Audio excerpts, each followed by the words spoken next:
They started with just one, but every night there were more. And I had no idea where they came from or what was following them into my home. It all started with a gold coin. This is a story about Juju the cat, who brings home a gold coin each day. It began like any other evening in the quiet corner of Dorset countryside, a night stitched together by the soft hiss of wind through bare hedgerows and the distant cry of an owl. Inside a modest, ivy-draped cottage sat Jennifer Hartley, 60 years old, her world as still and predictable as the flames dancing in her hearth. She'd grown used to silence since her husband's passing 2 winters ago. The only sound punctuating that quiet was the steady tick of the grandfather clock and the occasional thud of paws on polished wood. Juju, her British shorthair, had been her sole companion through the long nights, a regal creature with a plush silver-blue coat and eyes like molten copper. On this evening, as Jennifer adjusted her spectacles and picked up her knitting needles, she heard the familiar flap of the cat door and the pad of paws entering from the garden. She smiled faintly without looking up. "There you are, troublemaker," she murmured, voice softened by fondness. But then she saw it something glinting between his teeth. Not a mouse, not a leaf dragged in from the garden. Metallic, gleaming even in the dull lamplight. Juju trotted into the circle of fire's glow, tail flicking in a slow arc of pride. With deliberate grace, he dropped the object at her feet and sat back on his haunches, amber eyes locked on hers. Jennifer frowned, leaning forward. The thing was cold and startlingly heavy when she picked it up, a coin, thick and old, its edges dulled by time. She turned it over, searching for clues. No date, no minting mark, only an emblem etched deep into its center, a serpent coiled around a crown. The grooves were worn smooth in places, as though hundreds of hands had touched it before hers. "What on earth?" Her voice trailed into the firelight.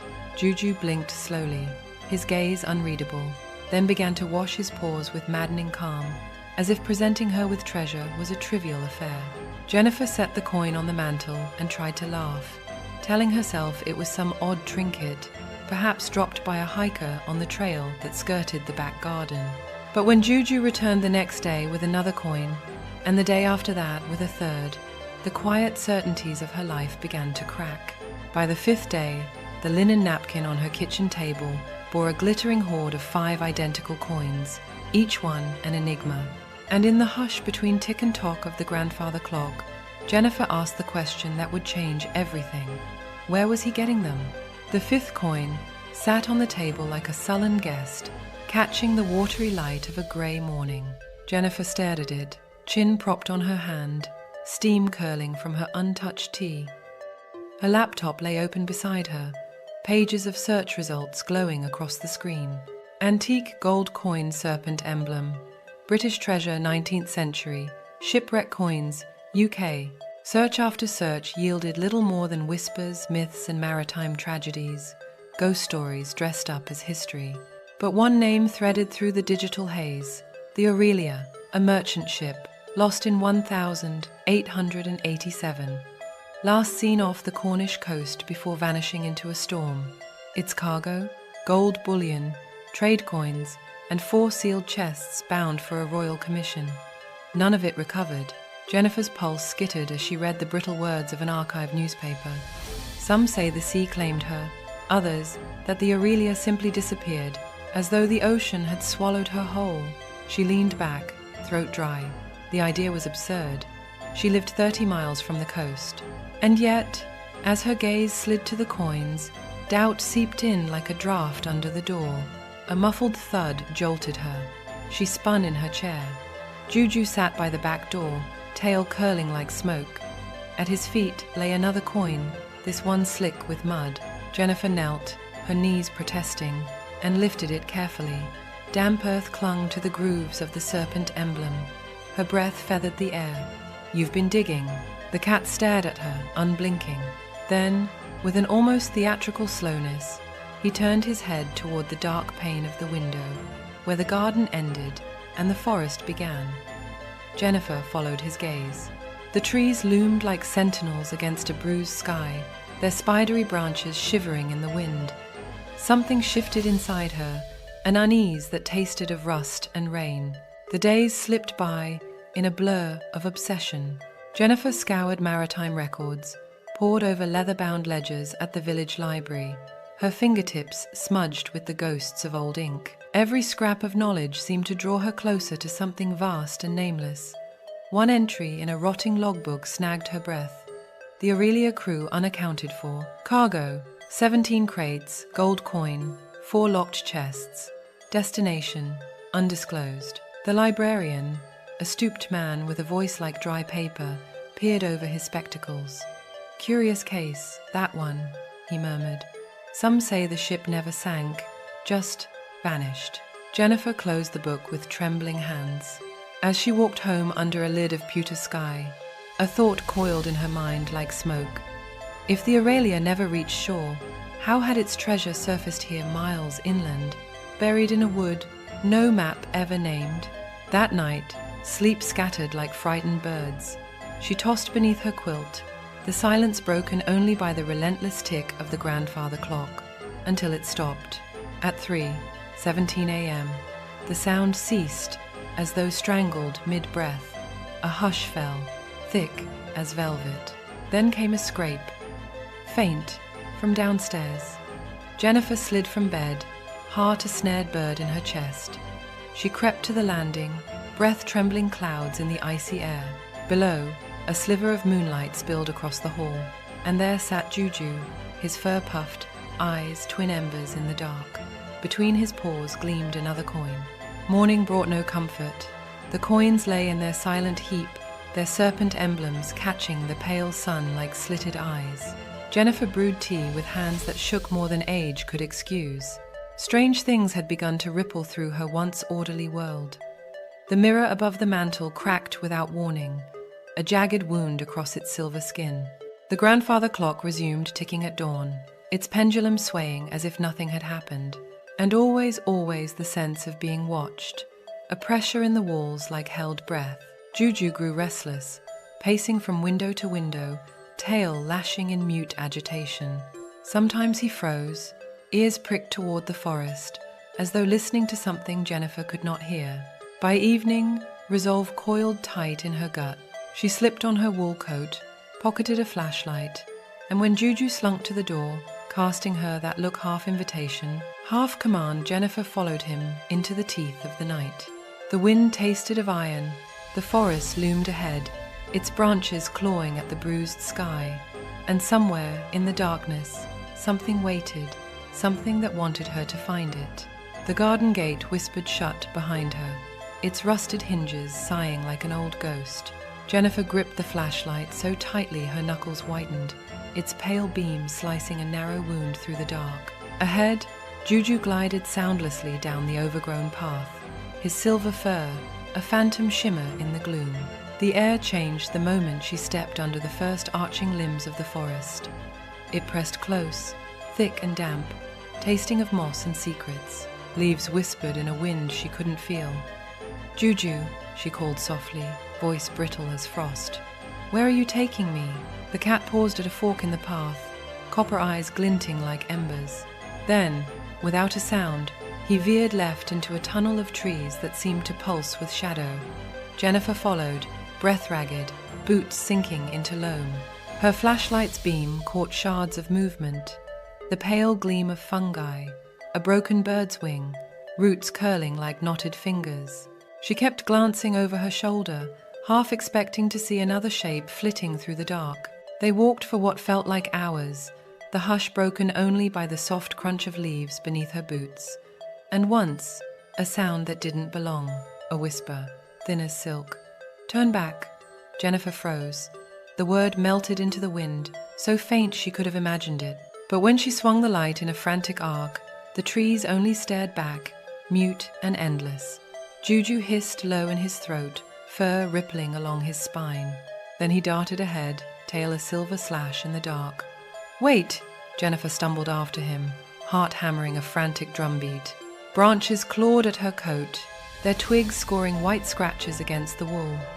The air smelled sharper, now metallic, like rain striking iron. Then, abruptly, the trees broke. She staggered into a clearing hemmed by brambles. And there, crouched in a cradle of roots, lay a shape that stole the breath from her lungs. A chest, ancient, iron-bound, its wood swollen and blackened by time. One corner had splintered, spilling a small heap of coins onto the moss. They glowed dully in her beam, each etched with the serpent and crown. Jennifer's pulse thundered in her ears. Slowly she knelt, fingertips grazing the nearest coin. It was slick with mud and something thicker, something that clung like sap. She lifted it to the light. Her stomach turned. Dark smears marred the grooves, smears the color of old blood. Behind her, a branch cracked, loud, close. Jennifer whirled, flashlight jerking wildly. "Who's there?" The night answered with silence. Then another sound, soft and sinuous, curling through the dark like smoke. A voice. "Put it back." Jennifer froze at the sight of him, a silhouette at the far edge of the clearing, his body half swallowed by the fog. The man was tall, impossibly thin, dressed in a coat so threadbare it hung from him like wet paper. His skin seemed stretched too tightly across his face, the eyes sunk deep and glimmering faintly in the weak moonlight. He stood utterly still, save for the twitch of his jaw, like something chewing from the inside.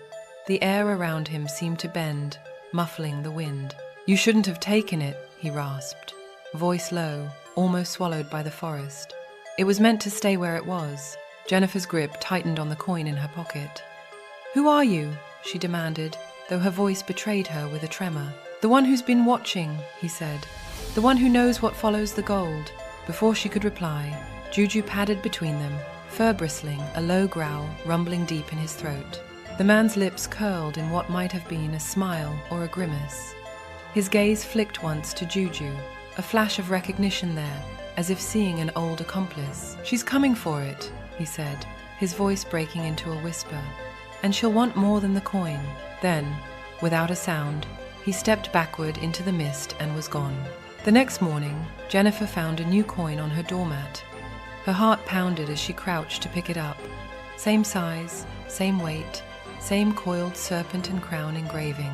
She scanned the street empty, only the cold morning air and the quiet tap of a loose shutter.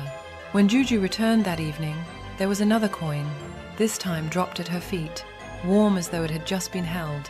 Over the next week, the trail grew 7, 8, 9 coins now. Too many for chance, too few for ransom. She found coins on the porch, on the windowsill, even inside the locked kitchen. Juju's fur began to take on a faint metallic scent, and at night she swore she heard him moving about long after she'd gone to bed. One evening, as she bent to collect yet another coin, and thought she heard a faint, shapeless whisper curl from the hedge, gone before she could be sure, she noticed faint markings scratched into the wood of the porch circles within circles, and an eye at the center. Jennifer's search for answers led her to an antique shop at the edge of town, a cramped space smelling of dust and candle wax. The shopkeeper, a thin woman with eyes too sharp to be kind, examined the coin in silence before reaching under the counter. "This," she said, producing a tarnished piece of glass no larger than her palm, "will show you what the coin remembers. But be warned, you can't unsee it." That night, Jennifer sat at her kitchen table, Juju curled in her lap, and held the glass over the coin. Shapes began to form dark water, a ship listing in a storm, figures huddled on deck, their faces hidden under hoods. And then, a shape rising from the sea, pale and immense, crowned with bone. The image shattered into darkness. Jennifer jerked back so hard her chair scraped the floor. Her stomach rolled, bile rising, and she nearly dropped the glass as cold sweat prickled her skin.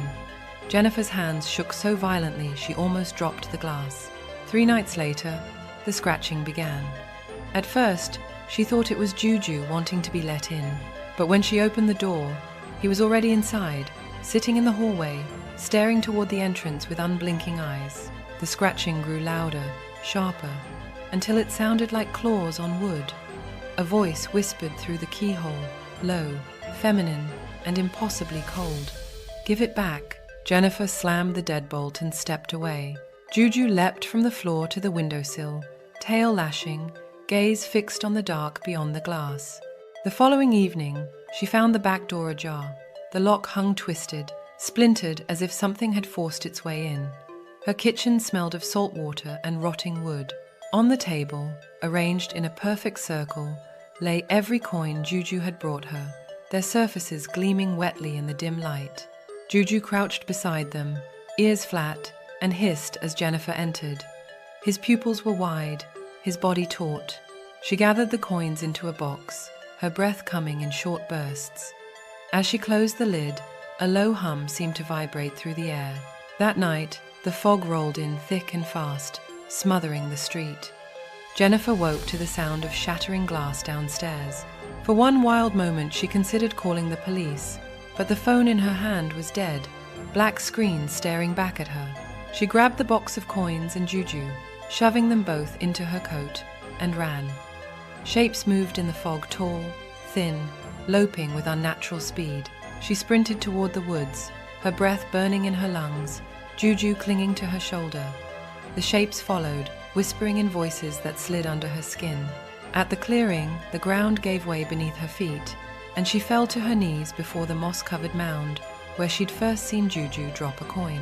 Something gleamed in the soil. She clawed at the dirt until her fingers closed on cold metal. A key, heavy and rusted, engraved with the serpent and crown. The whispers rose in a chorus. One must stay, one must serve. Juju leapt from her arms, standing between her and the darkness pooling at the edge of the clearing. The man from before stepped into view, eyes wide with fear. "Now you've done it," he said. The fog swallowed him whole, and when it cleared, she was alone except for Juju, who padded back to her side, the key clamped in his jaws. From somewhere deep in the trees came the final whisper, curling like smoke into her ear. "Bring it back." She clutched the key to her chest, the weight of it anchoring her in a reality that suddenly felt far too thin.